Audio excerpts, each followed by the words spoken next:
तीन चीजें जलील करती हैं, चोरी, चुगली, झूठ। तीन चीजें पाक रखो, जिस्म, लिबास, ख्यालात। तीन चीजें हमेशा याद रखो, मौत, एहसान, नसीहत। तीन चीजें काबू में रखो, ज़बान, नफ्स, गुस्सा। तीन चीजें बाकायदगी से पढ़ो, नमाज, कुरान, दुरूद।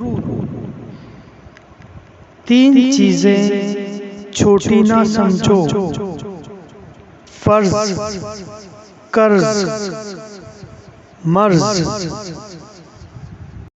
अगर आपने अभी तक हमारा चैनल सब्सक्राइब नहीं किया तो अभी सब्सक्राइब करें और बेल आइकॉन को क्लिक करके हमारी लेटेस्ट वीडियोस के बारे में अपडेट जानें।